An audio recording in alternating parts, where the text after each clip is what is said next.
नमस्कार, पूनम की आवाज चैनल में आपका स्वागत है। आज हम आपको सुनाएंगे सोते जागते हुए का एक मजेदार किस्सा।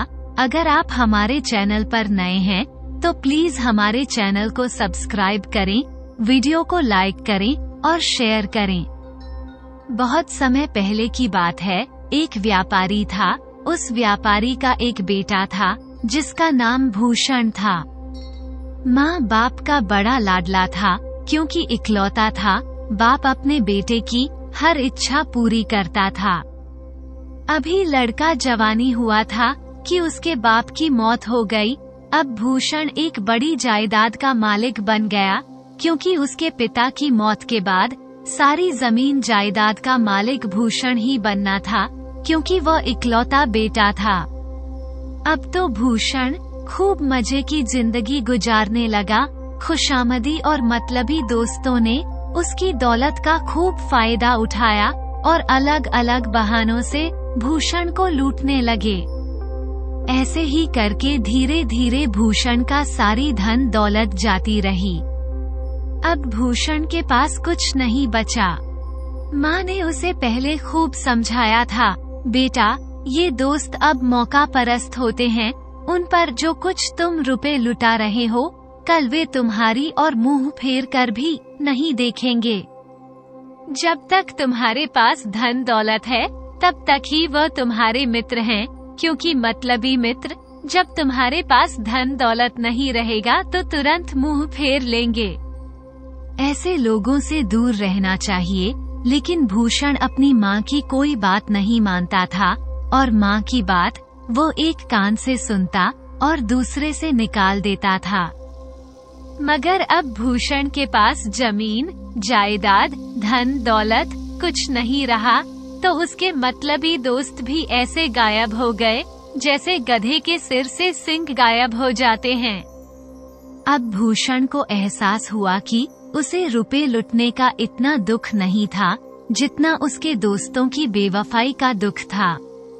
वह सोचने लगा, रुपया पैसा तो आता जाता रहता है, लेकिन मतलबी दोस्तों की पहचान तो हो जाती है समय पर। दुख के समय में अपने पराये की पहचान होती है। अब उसकी माँ ने जब भूषण को दुखी देखा तो वह कहने लगी, बेटा, अब दुखी होने से कोई लाभ नहीं है। जो होना था हो चुका बेटा। अगर मेरी बात मानते तो आज ये दिन देखना नहीं पड़ता, लेकिन तुमने तो मेरी एक बात नहीं सुनी, इसीलिए तो ये दिन देखना पड़ा है। तुम फिक्र मत करो बेटा, मेरे पास कुछ जेवर है। तुम इन्हें बेचकर कोई अपना काम धंधा शुरू कर दो। लेकिन खबरदार बेटा, अब किसी मतलबी दोस्त इंसान को दोस्त बनाया। तो भूषण ने अब ऐसा ही किया। उसने अपनी माँ की बात मान ली और अपनी माँ के जेवर बेचकर उसने अपना कारोबार शुरू कर दिया। कुछ ही दिन गुजरे थे कि उसका कारोबार बहुत अच्छा चलने लगा। लेकिन अब जो भूषण था, उसे फिर से दोस्तों से मिलने की पुरानी आदत थी। वो मजबूर होने लगा। दोस्तों से मिलने के लिए उसने अपनी माँ से कहा, माँ, मैं दोस्तों के बिना तो मैं नहीं रह सकता। तब माँ ने कहा, चलो ठीक है बेटा, अगर तुम दोस्तों के बिना नहीं रह सकते तो मेरी एक बात मानो, रोज एक नए दोस्त के साथ अपना समय गुजार लिया करो। एक बार किसी दोस्त के साथ बैठकर खाना खा लेने के बाद दोबारा उसके साथ ना तो खाना खाना और ना ही उसे अपने घर बुलाना। मतलब ये है कि दोबारा उससे कोई वास्ता नहीं रखना बेटा। तो भूषण ने सोचा कि यहीं के दोस्तों के साथ तो ऐसा कर नहीं सकता कि उनसे मतलब ना रहे, इसलिए उनके साथ मेरा दोबारा मिलना ना हो, ऐसा तो हो नहीं सकता। इसलिए मैं ऐसा करता हूँ कि यहाँ कस्बे में आने वाले नए मुसाफिरों में से हर रोज किसी ना किसी एक को घर ले आया करूँगा, उसको खाना खिलाकर सुबह विदा कर दिया करूँगा। ये सोचकर भूषण शाम को कस्बे से बाहर बने एक पुल पर जा बैठ गया और जो मुसाफिर उसे आता दिखाई देता उसे अपने घर ले आता, उसे खाना खिलाता, घर में सुलाता, उससे खूब बातें करता और सुबह उसे विदा कर देता। एक दिन वो रोज की तरह पुल पर ही बैठा हुआ था, किसी नए मुसाफिर का इंतजार कर रहा था, क्योंकि अब उसके साथ नए मुसाफिर आते थे, काफी बातें करते थे। ना तो उसे दोस्तों की कमी महसूस होती और हर रोज एक नया दोस्त उसे मिल जाता था। इससे भूषण भी खुश था कि उसे मतलबी दोस्त नहीं मिल रहे हैं। अगले दिन उसे फिर दूसरा दोस्त मिल जाता था। रोज की तरह वो जाकर उस रास्ते पर बैठ जाता और नए दोस्त को घर ले आता। अब जब एक दिन रोज की तरह वो उस पुल पर बैठा तो किसी नए मुसाफिर का इंतजार कर रहा था कि उसी समय उस राज्य का राजा तेल के सौदागर का भेष बनाकर अपने एक नौकर के साथ वहां पहुंचा। तो भूषण ने उन्हें पहले तो सलाम किया और फिर अपने घर आकर खाना खाने और रात बिताने की दावत भी दी। राजा ने भूषण की बात मान ली और भूषण के साथ उसके घर चले गए। जब राजा को ये पता चला कि ऐसे ही यह रोज एक नए मुसाफिर को अपने घर लाकर खाना खिलाता है और सुबह उसे विदा कर देता है, तो राजा ने सोचा कि इसके पीछे जरूर कोई वजह होगी। खाना खाने के बाद भूषण और सौदागर के भेष में बैठा हुआ राजा और उसकी माँ तीनों और उसका नौकर बातें करने लगे। बातों बातों में राजा ने भूषण के हालात को मालूम करना चाहा। भूषण ने अपनी माँ की दी हुई नसीहत और धोखेबाज मित्रों की सारी कहानी राजा को बताई। राजा ने कहा, भूषण, ऐसे दोस्तों से तो मैं भी कभी बात नहीं करूं। रात काफी बीत चुकी थी। राजा ने भूषण से कहा कि भूषण, तुम भी आराम करो और हमें भी अपने काम पर सुबह निकलना है। मगर मेरी इच्छा है कि आपने हमारे लिए जो किया है उसका मैं कुछ बदला चुका दूं। भूषण ने कहा कि मुझे किसी चीज की चाहत नहीं है। भगवान ने मुझे सब कुछ दिया है, बल्कि मैं तो आपका एहसानमंद हूँ कि आपने मेरी दावत को एक बार स्वीकार कर लिया और मेरे पास आए। राजा ने कहा, भूषण, मुझे तो तुम्हारे साथ खाना खाकर बड़ी खुशी हुई है। भगवान करे तुम्हें और खुशियाँ मिले। माना कि आपको किसी चीज की जरूरत नहीं है और कोई चीज नहीं ले सकते, लेकिन फिर भी मैं आपका कोई भी काम हो तो मुझे बताइए। वह काम करने में मुझे बड़ी खुशी होगी। मैं भी आपकी खिदमत करना चाहता हूँ। भूषण ने कहा, मित्र, वैसे तो कोई खास काम नहीं है मेरा, पर मेरी एक दिली इच्छा है, मगर उस सिलसिले में आप कुछ नहीं कर सकते। तो राजा बने सौदागर ने पूछा कि क्या बात है, जरा अपनी दिली इच्छा मुझे भी बताओ। तो भूषण कहने लगा, हमारे यहाँ का जो प्रधान है ना, वो और उसके साथी बड़े बदतमीज है। सबको उन्होंने परेशान कर रखा है, लेकिन कोई भी उनका कुछ नहीं बिगाड़ सकता। अगर भगवान मुझे एक दिन के लिए राजा बना दे तो मैं उसको ऐसी सजा दूं कि वो 7 पीढ़ी याद रखें। राजा भूषण की बात सुनकर मुस्कुराए और बोले, भगवान करें कि आपकी इच्छा पूरी हो जाए। राजा ने मन ही मन सोचा कि जैसे भी हो, इसे तो मैं एक दिन का राजा बनाकर ही रहूंगा। ये सोचकर राजा ने बेहोशी की दवा को भूषण की नजर बचाकर पास ही रखे एक दूध के गिलास में मिला दी। फिर राजा ने झूठी जमाई लेकर दूध का गिलास उठाकर भूषण को दे दिया और कहा, ये लो भाई भूषण, तुम्हारा दूध।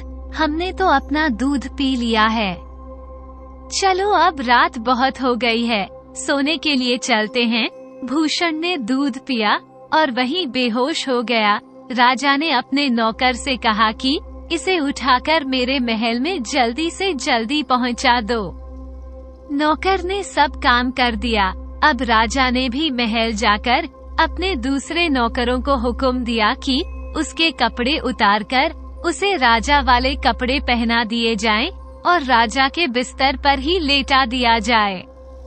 कल शाम तक भूषण को राजा समझकर उसकी इज्जत की जाए। उसके बाद राजा ने अपने मंत्री को बुलाया और कहा, कल यह आदमी मेरी जगह दरबार में बैठेगा। इसके हुक्म का पालन ऐसे किया जाए जैसे मेरे हुक्म का पालन किया जाता है। सारे काम हर रोज की तरह किए जाएं। अब राजा ये सभी आदेश देकर अपने महल की ऐसी जगह में छुपकर बैठ गया जहां से वो भूषण की हर हरकत को देख सके। भूषण को शाही कपड़े पहनाकर राजा के बिस्तर पर लेटा दिया। सुबह हुई तो एक दासी ने भूषण को जगाया और कहा, महाराज, सुबह हो गई है। भूषण ने आंखें खोली तो वो चौंक कर रह गया कि अचानक कौन मुझे जगाने आ गया है। वो तो अचंभित होकर इधर उधर देखने लगा, कभी अपने आप को, कभी उस सुंदर सी दासी को, तो कभी महल के सजे हुए उस कमरे को देख रहा था और यही सोच रहा था, मैं सपना देख रहा हूँ। वो फिर आंखें बंद करके लेट गया। उसे ये ख्याल आ रहा था कि रात को तेल के सौदागर से बातें करते समय राजा का जिक्र आया था, बस शायद वही सपना वह देख रहा है। जब भूषण ने दोबारा सोने के लिए आंखें बंद कर ली तो एक दासी ने फिर से उसे बड़ी तमीज से जगाते हुए कहा, राजा साहब, यह आपका ध्यान लगाने का समय है। जब भूषण ने इतना सुना तो झट से उठ बैठा और सोचने लगा, क्या भगवान ने मुझे सच में राजा बना दिया है? इतने में एक लंबे कद काठी का रोबदार चेहरे वाला आदमी आकर भूषण से बोला, राजा साहब, आप ठीक तो हैं? जल्दी कीजिए, दरबार का समय हो रहा है, तमाम लोग आपका दरबार में इंतजार कर रहे हैं। भूषण अब और भी हैरान हुआ और उस आदमी को बोला, तुम किससे बातें कर रहे हो? तो वह आदमी बोला, आपसे राजा साहब। भूषण ने कहा, देखो भाई, तुम्हें कोई गलत फहमी हुई है, मैं कोई राजा वाजा नहीं हूँ। वह आदमी बड़े अदब से बोला, ये कैसे हो सकता है महाराज कि मैं आपका गुलाम आपको भूल जाऊं? वह आदमी बोला, लगता है राजा साहब, आपने आज कोई जो सपना देख लिया है। मैं तो आपका गुलाम हूँ, मैं आपको भला कैसे भूल सकता हूँ? बुरा सपना देखा होगा महाराज, जरूर। भूषण ने फिर यह सुनकर एक दासी को अपने करीब आने को कहा कि तुम बताओ मैं कौन हूँ। दासी बोली, आप इस राज्य के राजा और हमारे मालिक हैं।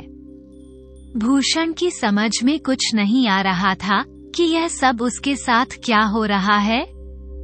कल तक वह एक आम आदमी था और आज अचानक राजा कैसे बन गया।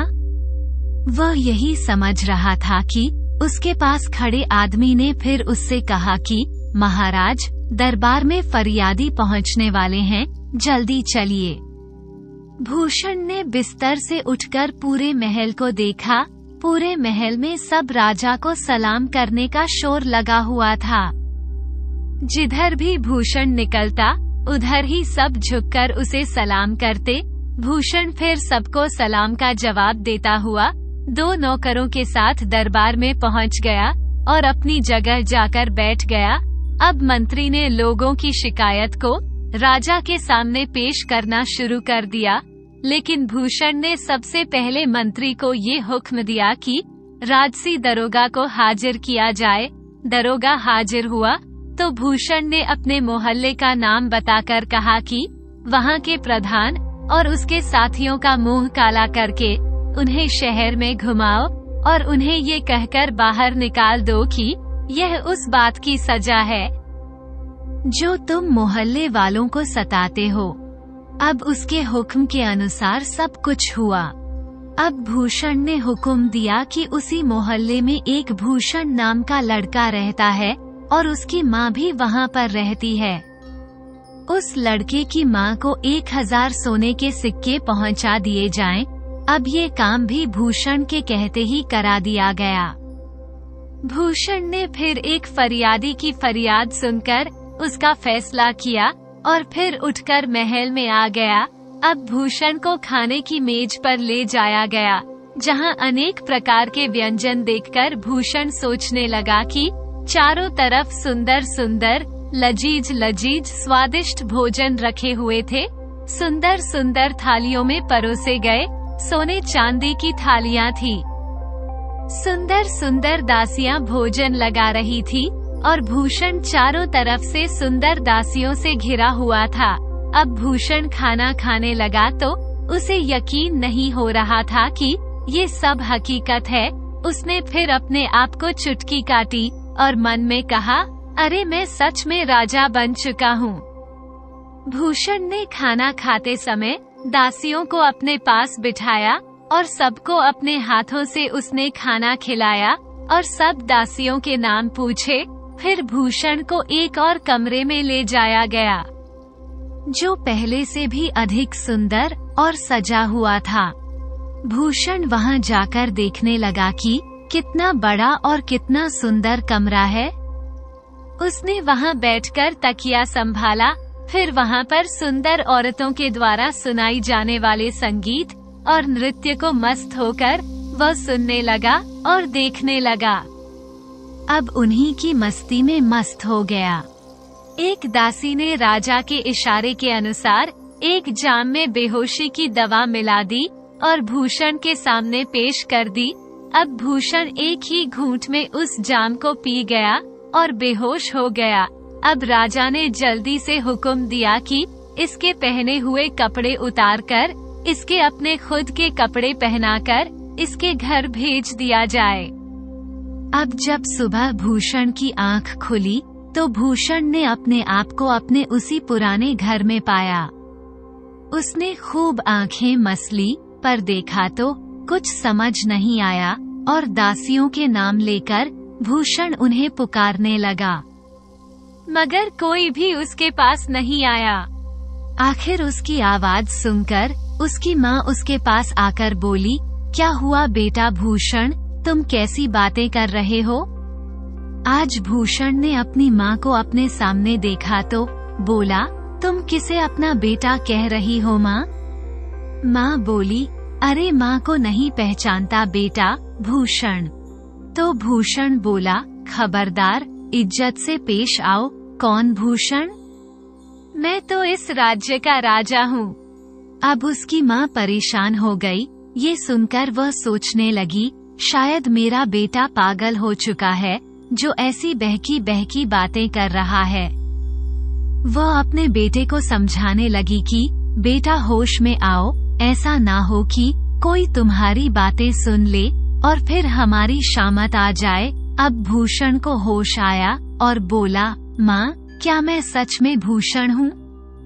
माँ ने कहा, हाँ बेटा, तुम मेरे ही कुल भूषण हो और ये तुम्हारा ही घर है। और हाँ बेटा, ये बात तो सच है कि ये घर भी तुम्हारा है और मैं माँ भी तुम्हारी हूँ। भूषण बोला, हाँ माँ, ये तो हमारा पुराना घर है और तुम ही मेरी माँ हो। तब उसकी माँ कहने लगी, हाँ बेटा, ये तुम्हारा ही घर है और यही मैं तुम्हें समझा रही थी। तो भूषण बोला, मगर माँ, मेरी समझ में नहीं आ रहा, यह मेरे साथ क्या हो रहा है? तब उसकी माँ बोली, बेटा जरा सोच और सोचकर बोल, तू भला राजा कैसे हो सकता है? बेटा, भगवान उस राजा को लंबी उम्र दे जिसने कल हमारे मोहल्ले में जो प्रधान है ना, जिसने सबको सता रखा था, उन्हें पिटवाकर उनका मुंह काला करवाकर राजा ने उसे शहर से बाहर निकलवा दिया है और 1000 सोने के सिक्के मुझे भी भिजवाए बेटा। ये सुनकर भूषण को फिर दोबारा से गुस्सा आ गया। फिर बोला, मेरे सामने इज्जत से पेश आओ। मैंने ही दरोगा को हुक्म दिया था कि उन जालिमों को सजा दे और तुम्हें भी 1000 सोने के सिक्के भिजवाए। अपने बेटे की यह बातें सुनकर उसकी माँ ने रोना पीटना शुरू कर दिया कि हे भगवान, मेरा बेटा तो पागल हो गया है। उसका शोर सुनकर पड़ोसी भी वहां आ गए और थोड़ी देर में ये खबर पूरे शहर में फैल गई। अब ये खबर दरोगा के पास पहुंची तो वो भी भूषण के घर आ पहुंचा। उसने भूषण को पागल समझकर पागल खाने भिजवा दिया। रास्ते में सिपाहियों ने भूषण की खूब पिटाई की, मगर अब भी वो अपने को राजा ही कह रहा था। जब वो अपने आप को देखता तो ख्याल आता कि वो भूषण है, मगर माँ की जो बातें सुनी थी तो उसे यकीन हो गया कि वो राजा है। खैर, इसी तरह भूषण को पागल खाने में रहते हुए 15 दिन गुजर गए। एक दिन उसकी माँ उससे मिलने गई तो बेटे की हालत पर रोने लगी। बेटा, अब भी तू यही समझता है कि तू राजा है? वह अपने बेटे से कहने लगी। अपनी माँ की बात सुनकर भूषण रोने लगा कि माँ, मुझे माफ कर दो, मैं भूषण ही हूँ, मुझसे गलती हो गई माँ। मैं शायद पागल हो गया था। माँ ने पागल खाने के मुखिया से मिन्नतें करके अपने बेटे को घर ले जाने को लिए बोला तो उसने उस बूढ़ी माँ पर तरस खाके उसे छोड़ दिया। अब भूषण की माँ ने अपने बेटे को अच्छे से खिलाया पिलाया, उसका अच्छे से ख्याल रखा और भूषण अब पहले की तरह अपने काम में मन लगाने लगा। अब वो पहले की तरह अपने काम में लग गया और अपनी जिंदगी गुजारने लगा। अब उसका मन अपने काम में लग चुका था। वो फिर उसी पुल पर जाकर बैठने लगा और किसी अजनबी का इंतजार कर रहा था कि राजा भेष बदलकर अपने नौकरों के साथ वहां पहुंचे। भूषण ने जब उसे देखा तो अपना मुंह फेर लिया। राजा ने भी भूषण को पहचान लिया। वो उसके पास गया और उसे सलाम किया, मगर भूषण ने राजा को कोई जवाब नहीं दिया, बल्कि मुंह मोड़ लिया और वह ऐसे बैठ गया जैसे उसने राजा को देखा ही ना हो। राजा ने कहा, अरे भूषण, तुमने मुझे पहचाना नहीं? अच्छा लगता है, तुम दोबारा मुझे अपने घर लेकर नहीं जाओगे, इसी कारण तुम मुझसे बात नहीं कर रहे हो। भूषण ने राजा को टालने की खूब कोशिश की, मगर राजा ने उसे ये कहकर मना लिया कि पिछली बार से हमारे कारण तुम्हें कोई तकलीफ पहुंची हो तो हम उसमें सुधार करेंगे। अब भूषण ने राजा को वो सब बातें बताई जो उसके ऊपर बीती थी। राजा को हंसी आ गई तो भूषण नाराज हो गया और बोला, बड़ा अफसोस है कि तुम मेरी दुख भरी कहानी सुनकर हंस रहे हो। भूषण नाराज हो गया और बोला, तुम कैसे मित्र हो जो मित्र के दुख पर हंस रहे हो? मुझे बेवकूफ समझ रहे हो? अगर तुम्हें यकीन नहीं होता तो देखो मेरे शरीर पर मार के निशान। राजा ने उसे देखा और बोला कि मित्र, हमें बड़ा अफसोस है कि तुम्हें ये तकलीफ पहुंची। अब तो जो होना था सो हो चुका मित्र, मैं उसकी भरपाई जरूर करूंगा। यही बातें करते करते सब भूषण के घर पहुंच गए। खाना खाते खाते बातें करते करते आधी रात बीत गई। सोते समय राजा के इशारे पर दूध में बेहोशी की दवा मिला दी गई और बड़े प्यार से उसे सोते समय राजा ने दूध को भूषण को पिला दिया। फिर राजा के हुक्म के मुताबिक भूषण को महल में पहुंचा दिया और खुद भी उसके घर का दरवाजा बंद करके महल में पहुंच गया। राजा ने हुक्म दिया कि भूषण को शाही पोशाक पहनाकर उसके कमरे में लेटा दिया जाए। जब वो सुबह उठे तो पहले की तरह उसके साथ बर्ताव किया जाए, उसके मान सम्मान में कोई कमी ना रहे। जब सुबह भूषण उठा तो महल में अपने आप को पाकर बड़ा हैरान हुआ। जो पहले उस पर गुजरी थी वो सब उसे अचानक से याद आ गई। भूषण कहने लगा, लगता है आज मैं फिर वही भयानक सपना देख रहा हूँ। जिसकी वजह से मुझे इतनी जिल्लत झेलनी पड़ी थी। यकीनन वही भयानक सपना देख रहा हूँ। नहीं नहीं, मुझे अब ये जिल्लत नहीं झेलनी। यहाँ का राजा शैतान है, लगता है फिर मेरे साथ वही होगा। ये कहकर भूषण ने अपनी आंखें बंद कर ली। दासियों ने उसे जगाने की कोशिश की, मगर भूषण कहने लगा, क्यों खामाखा किसी आदमी को राजा बना रही हो? दासिया बोली, राजा साहब, आपने बुरा सपना देखा है। भूषण ने कहा, तुम क्या जानो मैंने क्या क्या सहा है? दासी बोली, आप तो महल से बाहर नहीं गए राजा साहब। इन बातों को सुनकर फिर भूषण सोच में पड़ गया, सच में मैं राजा ही हूँ क्या? मैंने मार खाई, वह सच था या ये सच? पर्दे के पीछे छिपे राजा के इशारे पर वे सभी दासियां वहां पर नाचने और गाने लगी। भूषण से भी रहा नहीं गया, तो भी वो भी उछलकर बैठ गया और उनके साथ नाचने गाने लगा। उसने इतनी धमा चौकड़ी मचाई और मस्त होकर शाही लिबास को फाड़ डाला। अब सारा नजारा राजा खुद देख रहा था। वो वहां आया और जोर जोर से हंसने लगा। भूषण ने राजा को पहचान लिया और कहा, अच्छा तो ये सब मेरे साथ जो हो रहा है उसकी असली जड़ आप ही हैं?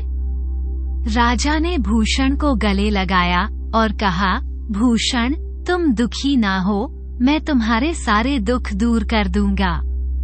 तुम्हारे साथ जो हुआ है उसका मुझे बड़ा अफसोस है, मगर अब तुम मेरे दरबार में रहोगे।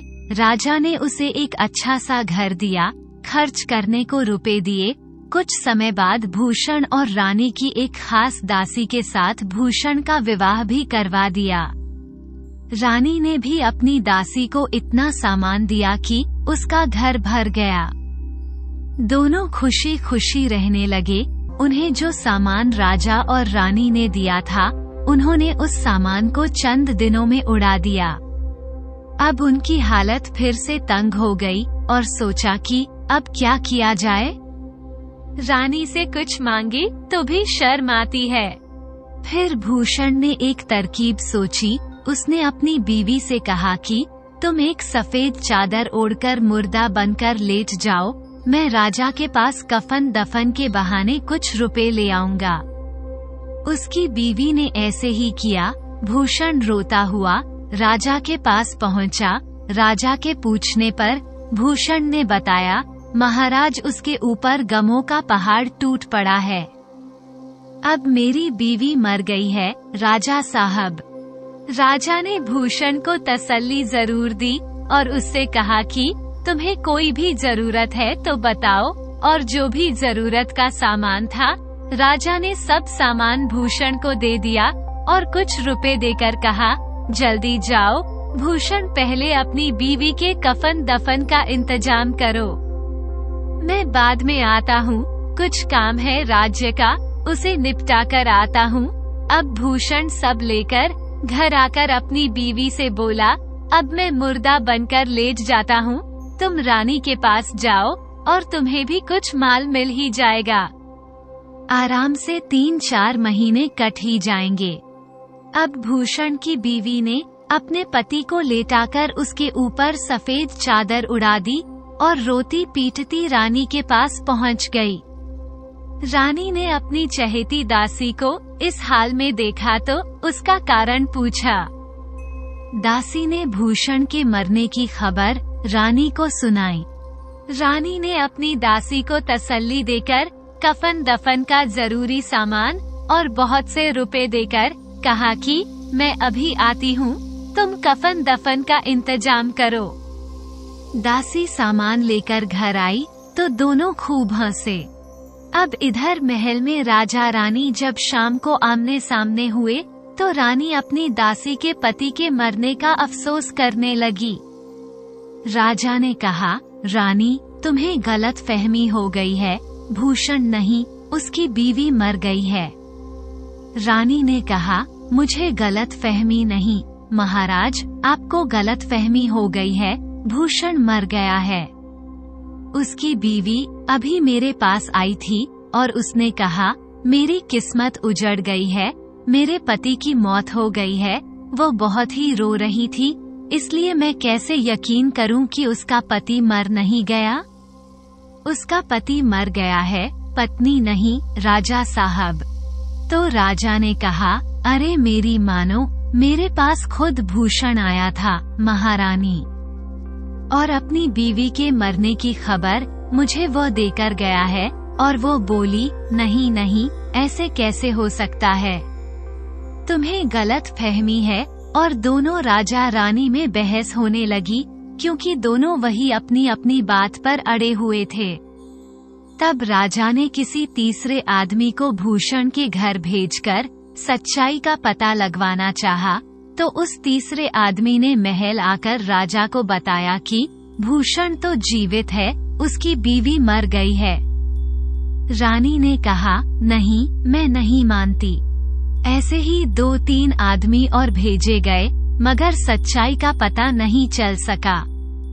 अंत में राजा रानी ने स्वयं भूषण के घर जाने का निश्चय कर लिया।